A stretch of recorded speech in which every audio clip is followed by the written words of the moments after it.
one of the things we found out when we were reporting our story on the 10th anniversary was that this was, in terms of the groundswell of protests and stuff about Trayvon's shooting, that did come mostly from younger people, and that it seemed to take a while for people in our generation, I will say, took a while for us to kind of like join in. Why do you think that happened? I mean, there was some criticism from younger people of color that we were just moving a little bit too slow. People in our generation were moving too slow. Can you talk about that a little bit? Well, the primary reason I would say, growing up in the 60s and then the transition during the 70s. Right.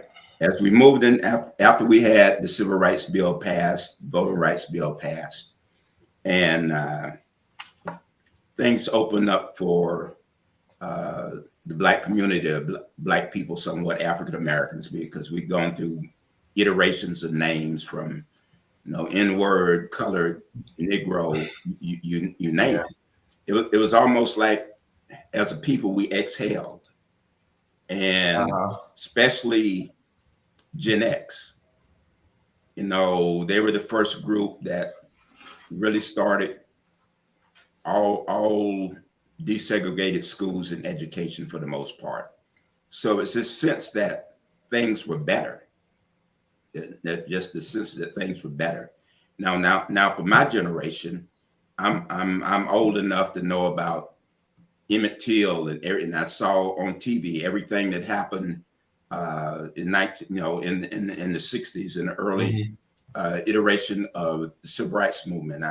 I spoke in my church Sunday and talking about 1963. We all know Martin Luther King gave that I Have a Dream speech, August 28th, 1968. But in July 1963, but in July of 1963, there were some girls protesting, trying to integrate a theater in Americus, Georgia, and they got picking up and taken away. And if you look up the story of the lost girls at the stockade in Leesburg, Georgia, you find out their stories, 15 of them. Or Medgar Evers got assassinated in June of 1963. 3 weeks after Dr. King gave his speech, the 4 little girls got blown up in the church at 16 Street Baptist Church in Birmingham. So for my generation, we dealt with all this trauma. But for the next generation, maybe things had calmed down some, and probably until probably the next most significant event that came along was Rodney King. Right.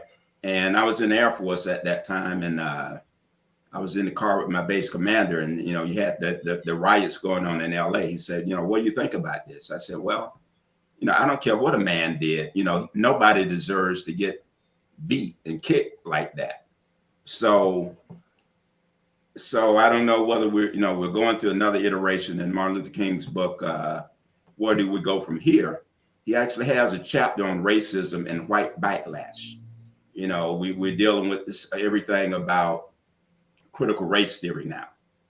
Well, they're not concerned about critical race theory. In Florida, we have a governor that wants to, there's a bill going through now, basically the bill to keep from hurting white people feeling.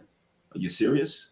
So when we came to Trayvon, and no matter what the negatives were, this was a 17-year-old kid.